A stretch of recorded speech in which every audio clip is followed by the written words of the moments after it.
Ladies and gentlemen, good morning, good afternoon, and good evening, depending on where in the world you are joining us from. Welcome to this event that marks World Day Against Child Labor in Africa. My name is Nozipho Tshabalala, and it is an absolute pleasure to serve you as the moderator of this very important conversation. Now, the context for this conversation is incredibly important. Today, we're going to hear about the ILO and the UNICEF's new global estimates, which tell us that at the beginning of 2020, 92 million, I'm going to repeat that number, 92 million children in Africa were in some form of child labor. Now, what that means is that 1 in 5 of every single African child, 1 in 5 was in child labor in Africa. And so it's clear that we have to pause to not only acknowledge this day of the Day Against Child Labor in Africa, but we are compelled by our children of the continent to have a courageous conversation about what more can we do to really change the situation around. There has been some progress, there has been momentum that's been created by the African Union's 10-year action plan against child labor, but more needs to be done. It cannot be that 92 million children, just as of last year, were in child labor. And so today we're going to get into this conversation. Bring your voice into the social media space. The hashtag is End Child Labor 2021.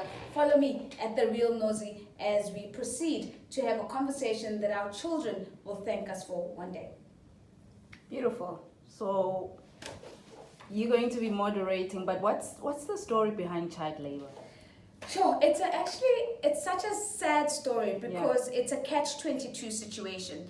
And it's catch-22 because even more so now because of COVID. Yeah. As people lost their jobs, as families went hungry, they began to look around and say, well, formal employment is no longer an option. So what we're going to do is that we're going to pull children out of school. Half the time children were already out of schools because the schools were closed.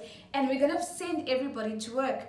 And the kind of places where you're finding children is agriculture. They're working on farms, they're working in mines, they're working in stone quarries.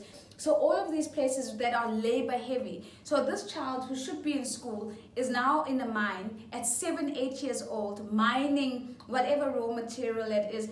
And the reason why they do that is because there's a dire need. Families are hungry, there's poverty, there's dislocation, there are all of these things. And so it's really heartbreaking that 1 in 5 children in Africa are involved in some form of child labor. And the part of the recommendations that are coming out of this report that has revealed these numbers for us is that we actually need to get so many other things right.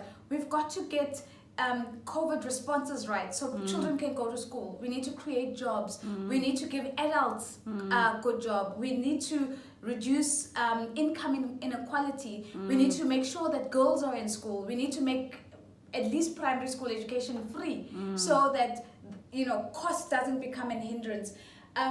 But to the extent that we resort to sending our children to work is a dire state of where the continent is and how much work that still needs to be done. So this conversation is really about really pausing. 2021 is the year of eliminating child labor. So all around the world, different stakeholders are coming together and they're saying, what can we do? So we're talking to businesses, we're looking at supply chains, we're saying, why are the children working to pick products that you then sell later on? We're talking to governments, we're asking them, what are you doing from a policy perspective? We're talking to NGOs, we're asking them, when children come out of child labor, how are you helping to reintegrate them back into the schooling system? So it's a multifaceted problem that needs everybody to roll their sleeves up and everybody to get to work so that children don't have to.